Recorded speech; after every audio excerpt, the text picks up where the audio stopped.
Assalamualaikum warahmatullahi wabarakatuh. Selamat pagi Bu Suni dan teman-teman.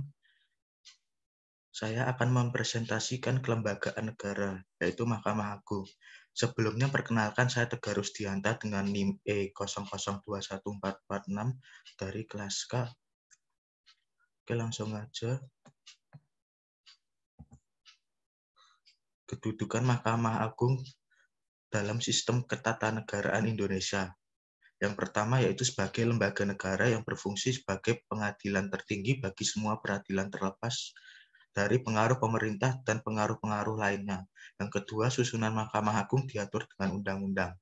Yang ketiga, calon Hakim Agung diusulkan oleh Komisi Yudisial kepada DPR untuk mendapatkan persetujuan dan ditetapkan sebagai Hakim Agung oleh Presiden. Yang keempat, ketua dan wakil ketua Mahkamah Agung dipilih dari dan oleh Hakim Agung. Yang kelima, susunan, kedudukan, keanggotaan, dan hukum acara Mahkamah Agung diatur dalam undang-undang. Sejarah dan alasan pembentukan Mahkamah Agung di Indonesia. Pembentukan terhadap Mahkamah Agung di Indonesia terkait erat dengan masa penjajahan Belanda, Inggris, dan Jepang. Selama masa kolonial Belanda, adanya suatu lembaga yudisial yakni bernama Hooggerechtshof yang didirikan untuk pengadilan tertinggi di suatu ibu kota. Pengadilan tersebut yakni memiliki yurisdiksi untuk memantau proses hukum di Indonesia. Lembaga ini juga memantau adanya sebuah perilaku hakim dalam mengidentifikasi dan menghukum yang telah tersangka. Pada waktu itu adanya suatu undang-undang tersebut dilaksanakan dengan berdasarkan kelas. Masyarakat dibagi menjadi kelompok-kelompok Belanda, Eropa, dan pribumi. Sistem hukum untuk mengatur hak atas tanah ialah sebuah sistem hukum di Belanda yang telah diskriminatif. Selanjutnya, selama pendudukan Jepang dalam sebuah pengadilan yang tertinggi, yakni telah didirikan oleh Belanda berganti nama menjadi Keikoto-Hoin, tidak hanya dalam mengubah nama akan tetapi juga dengan mengubah otoritas yang dapat dimiliki terhadap sebuah lembaga tersebut, yakni dalam tahun 1944. Setelah proklamasi adanya suatu Undang-Undang Dasar 1945, yakni sudah mulai berlaku. Pada saat itu tidak ada otoritas peradilan tertinggi di Indonesia. Akhirnya Mahkamah Agung yang telah berbasis di suatu wilayah Jakarta yakni telah dibentuk. Wewenangnya dapat diatur dalam Undang-Undang Nomor 7 Tahun 1947 mengenai adanya sebuah otoritas Mahkamah Agung dan Jaksa Agung. Undang-undang ini kemudian dapat diperbarui pada tahun berikutnya sampai Mahkamah Agung ditetapkan untuk suatu lembaga peradilan yang tertinggi di wilayah Indonesia. Tugas, fungsi, dan wewenang Mahkamah Agung. Fungsi peradilan. Yang pertama, sebagai pengadilan negara tertinggi, Mahkamah Agung merupakan pengadilan kasasi yang bertugas membina keseragaman dalam penerapan hukum melalui putusan kasasi dan peninjauan kembali, menjaga agar semua hukum dan undang-undang di seluruh wilayah negara RI diterapkan secara adil, tepat, dan benar. Yang kedua, di samping tugasnya sebagai pengadilan kasasi, Mahkamah Agung berwenang memeriksa dan memutuskan pada tingkat pertama dan terakhir semua sengketa tentang kewenangan mengadili, permohonan peninjauan kembali keputusan pengadilan yang telah memperoleh kekuatan hukum tetap pasal 28, 29, 30, 33, dan 34 Undang-Undang Mahkamah Agung Nomor 14 Tahun 1985. Semua sengketa yang timbul karena perampasan kapal asing dan muatannya oleh kapal perang Republik Indonesia berdasarkan peraturan yang berlaku pasal 33 dan pasal 78 Undang-Undang Mahkamah Agung Nomor 14 Tahun 1985.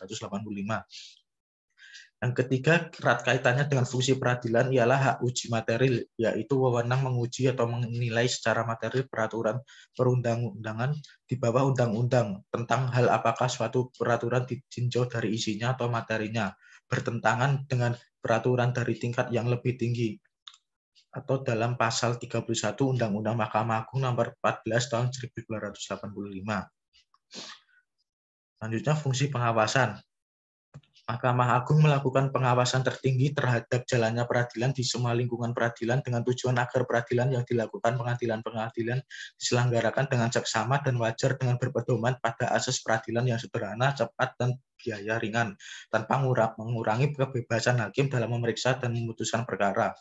Itu dalam pasal 4 dan pasal 10 Undang-Undang Ketentuan Pokok Kekuasaan Nomor 14 Tahun 1970.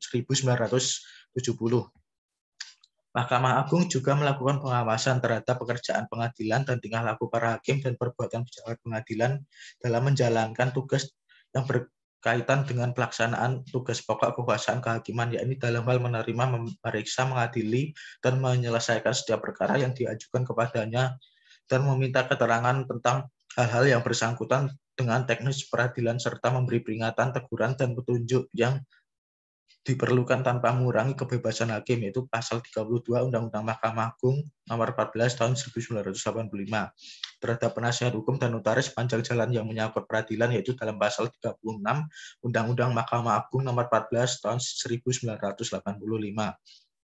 Selanjutnya, fungsi mengatur. Mahkamah Agung dapat mengatur lebih lanjut hal-hal yang diperlukan bagi kelancaran penyelenggaraan peradilan apabila terdapat hal-hal yang belum cukup diatur dalam Undang-Undang tentang Mahkamah Agung sebagai pelengkap untuk mengisi kekurangan atau kekosongan hukum yang diperlukan bagi kelancaran penyelenggaraan peradilan, yaitu dalam pasal 27 Undang-Undang nomor 14 tahun 1970, pasal 79 Undang-Undang nomor 14 tahun 1985.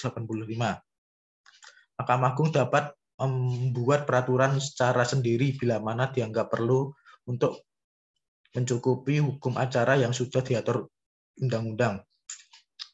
Fungsi nasihat. Fungsi Mahkamah Agung memberikan nasihat-nasihat atau pertimbangan dalam bidang hukum kepada lembaga tertinggi lain, yaitu pasal 37 Undang-Undang Mahkamah Agung nomor 14 tahun 1985. Mahkamah Agung memberikan nasihat kepada Presiden selaku kepala negara dalam rangka pemberian atau penolakan gerasi, yaitu dalam pasal 35. Undang-Undang Mahkamah Agung nomor 14 tahun 1985. Selanjutnya, perubahan pertama Undang-Undang Dasar Negara RI tahun 1945 pasal 14 ayat 1, Mahkamah Agung diberikan wewenang untuk memberikan pertimbangan pada Presiden selaku kepala negara selain gerasi juga rehabilitasi. Namun demikian, dalam memberikan pertimbangan hukum mengenai rehabilitasi sampai saat ini belum ada peraturan perundang-undangan yang mengatur pelaksanaannya. Mahkamah Agung berwenang meminta keterangan dari dan memberi petunjuk kepada pengadilan di semua lingkungan peradilan dalam rangka pelaksanaan ketentuan pasal 25 Undang-Undang nomor 14 tahun 1970 tentang ketentuan-ketentuan pokok kekuasaan kehakiman, yaitu pasal 38 Undang-Undang nomor 14 tahun 1985 tentang Mahkamah Agung. Selanjutnya, fungsi administratif. Badan-badan peradilan atau peradilan umum, peradilan agama, peradilan militer, dan peradilan tata usaha negara sebagaimana dimaksud pasal 10 ayat 1 Undang-Undang nomor 14 tahun 1970 secara organisatoris, administratif, dan finansial sampai saat ini masih berada di bawah departemen yang bersangkutan, walaupun menurut pasal 11 ayat 1 Undang-Undang nomor 35 tahun 1999 sudah dialihkan di bawah kekuasaan Mahkamah Agung. Yang kedua, Mahkamah Agung berwenang mengatur tugas serta tanggung jawab susunan organisasi dan tata kerja kepaniteraan pengadilan atau Undang-Undang nomor 35 tahun 1999 tentang perubahan atas Undang-Undang nomor 14 tahun 1970 tentang ketentuan-ketentuan pokok kekuasaan kehakiman. Fungsi lain selain tugas pokok Mahkamah Agung untuk menerima, memeriksa, dan mengadili serta menyelesaikan setiap perkara yang diajukan kepadanya berdasarkan pasal 2 ayat 2 Undang-Undang nomor 14 1970 serta pasal 38 Undang-Undang nomor 14 1985, Mahkamah Agung dapat diserai tugas dan wewenang lain berdasarkan undang-undang.